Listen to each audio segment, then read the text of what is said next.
औज़ुबिल्लाहि मिनश्शैतानिर्रजीम बिस्मिल्लाहिर्रहमानिर्रहीम अस्सलामु अलैकुम वरहमतुल्लाहि वबरकातुहू।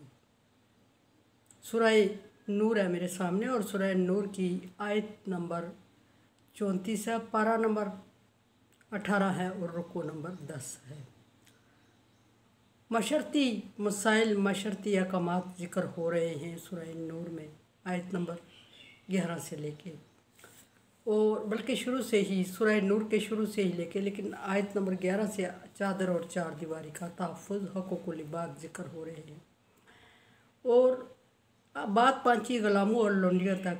और आयत नंबर 33 में ग़ुलामों और लौंडियों के कुछ हक़ बयान हुए। डिटेल में इसलिए मैं नहीं गई कि आज के दौर में ये पाए नहीं जाते, ये ग़ुलाम और लौंडियों का कंसेप्ट नहीं।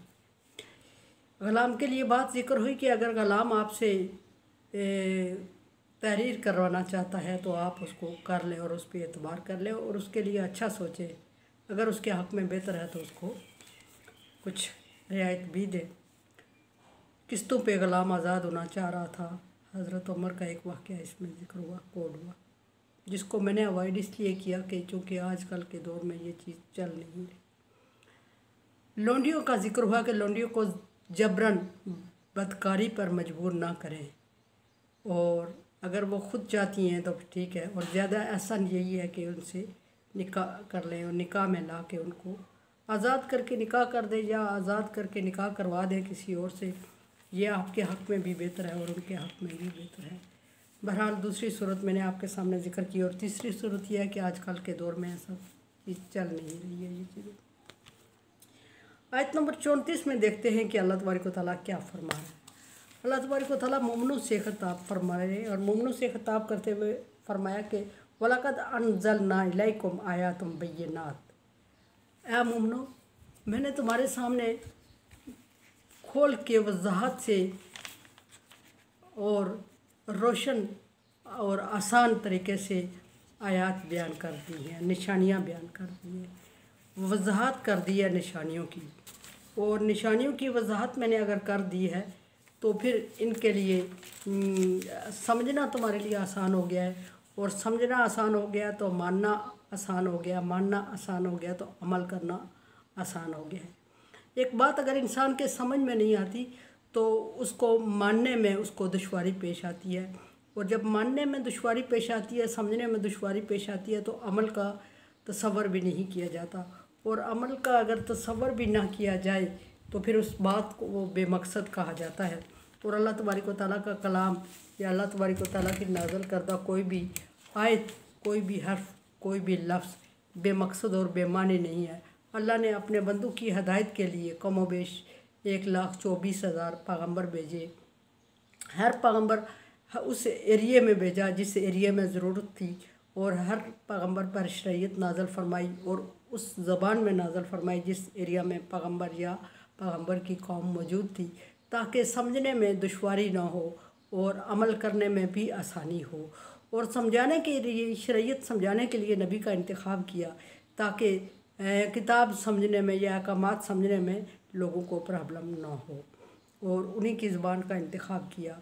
आखिरी नबी हज़रत मोहम्मद सल्लल्लाहु अलैहि वसल्लम पर किताब कुरान पाक नाज़िल फरमाई, जो क़यामत तक रहेगी। इसके बाद कोई किताब नहीं आएगी, कोई नबी नहीं आएगा, कोई रसूल नहीं आएगा, कोई समझाने वाला नहीं आएगा। सो उम्मत मोहम्मदिया के ज़िम्मे ये काम लग गया कि वो इस काम को जारी रखें। एक अलग बहस है। फरमाया कि खोल कर वज़ाहत के साथ तुम्हारे लिए मैंने आयात निशानियाँ भेज दिए, और ताकि तुम्हारे लिए समझने में आसानी रहे। फिर फरमाया कि व मसल मिनल्लज़ीना खलौ मिन क़ब्लकुम, और सिर्फ़ किताब में शरीयत और अहकामात और मसाइल मामलात ही नहीं ज़िक्र किए, बल्कि समझाने के लिए, एग्ज़ाम्पल के लिए, मसाल के लिए पिछले लोगों के किस्से भी ज़िक्र किए, पिछले अंबिया कराम के किस्से भी बयान किए, और अंबिया कराम के साथ जिन लोगों ने तावन किया उनके लिए अल्लाह तबारक व तआला की रज़ा और खुशनुदी भी ज़िक्र फरमाई। और जिन लोगों ने नहीं माना नबियों को और नबी के कहने पर अमल नहीं किया, अल्लाह तबारक व तआला के अहकामात को नहीं माना, उनके अज़ाब और उनके तबाही के किस्से भी बयान कर दिए। मुनकरीन मुशरिकीन का ये ख्याल था कि असातिरुल अव्वलीन, जब उनके सामने कोई आयत बयान की जाती तो वो कहते हम समझ रहे हैं, हमें पता है पिछले लोगों की किस्से कहानियाँ ही तो हैं और क्या चीज़ है इसमें। तो अल्लाह तबारक व तआला ने पिछले लोगों के किस्से कहानियाँ बयान कर दिए। और किस्से कहानियाँ बेमकसद बेमानी नहीं होती, हर जगह पे हर वक्त में किस्सा कोई बयान किया जाए, कोई कहानी बयान किया जाए तो उसमें कुछ मकासद होते हैं, इबरत होती है, नसीहत होती है, हदायत होती है। और यहाँ भी अल्लाह तबारक व तआला ने फरमाया कि मैंने किस्से बयान कर दिए तुम्हारे सामने और ना मानने वाली कौमों के अज़ाब बयान कर दिए और उनकी तबाही का जिक्र किया और मानने वालों के लिए अल्लाह तबारक व तआला की मदद और इनामात जिक्र किए, ये भी है। और फरमाया कि तुम्हारे से पहले गुज़रने वाले लोगों के किस्से का भी बयान कर दिए तुम्हारे लिए, वह मोइज़ाता लिलमुत्तक़ीन, और नसीहतें भी बयान कर दी।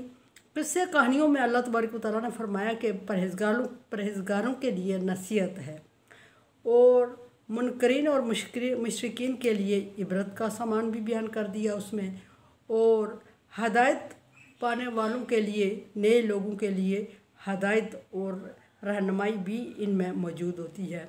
सो मुनकरीन का, मुशरिकीन का ये कहना कि असातिरुल अव्वलीन, कि पिछले लोगों के किस्से कहानियाँ हैं, ये उनकी बात उन तक है, अपने कहने तक। बाकी लोगों को ये समझा दिया गया जो ईमान की तरफ आना चाहते हैं, जो ईमान लाना चाहते हैं, जो नबियों को मानते हैं, जो अल्लाह तबारक व तआला की शरीयत को मानते और इसका इंतज़ार करते हैं, जो शरीयत पर अमल करते हैं और अल्लाह ताला की भेजी हुई हदायत को का इंतज़ार करते हैं, उन लोगों के लिए ये नसीहत है और ज़िक्र है, नसीहत है, हदायत है और रहनुमाई है और मसाले हैं समझाने के लिए, ताकि उनकी समझ में कोई चीज़ आसानी से आ सके। और जो लोग नहीं माने उनके लिए इसमें इबरत है और तबाही के असबाब बयान करके उनको मनवाने की तरफ राग़ब करने की कोशिश है। लेकिन अगर कोई नहीं मानता तो ला इकराहा फिद्दीन, दीन को अमल करवाने में, मनवाने में जबर नहीं, अमल करवाने में जबर है, मनवाने में जबर नहीं है। अल्लाह तबारक व तआला का हुक्म नबी के लिए, अलैकल बलाग अलैनल हिसाब, ए नबी आप परेशान ना हों, आपकी ज़िम्मेदारी पैगाम पहुँचाना है, हिसाब लेना हमारी ज़िम्मेदारी है। इस तरह और भी अल्लाह तबारक व तआला ने नबी की तसल्ली के लिए आयत बयान की। एक आयत में फरमाया कि आप क्या समझते हैं कि ये सारे आप पर ईमान ले आएंगे? ऐसा मुमकिन नहीं है, ये पहले पैगम्बर को कत्ल कर चुके हैं और पहले पैगम्बर वही चीज़ें ले आए थे इनके पास जो अभी ये आपसे डिमांड कर रहे हैं। सो जबरन किसी को इस्लाम कबूल नहीं करवाया जाता यहाँ, लेकिन जो इस्लाम में दाखिल हो जाता है उस पर इस्लाम के सारे अहकामात लागू हो जाते हैं और इस्लाम पर अमल करना उस पर लाजम होता है। उदखुलू फिस्सिल्मि काफ़ा, सारे के सारे इस्लाम में दाखिल हो जाओ। इसका मतलब ये नहीं कि गिनती के 20 लोग हैं तो 20 इस्लाम में आ जाए। मतलब ये है कि जो इस्लाम में आ गया वो पूरे के पूरे इस्लाम पर अमल करे। कुरान समझे, देखे समझे और सब्सक्राइब करें। तावनु अला बिर्रि व तक़वा, अल्लाह तबारक व तआला का हुक्म है नेकी और भलाई के कामों में एक दूसरे से ताउन करें। सो ताउन करें, चैनल को सब्सक्राइब करें, बेल आइकन को प्रेस करें और सदका जारिया में मेरा साथ दें। अल्लाह हाफ़िज़।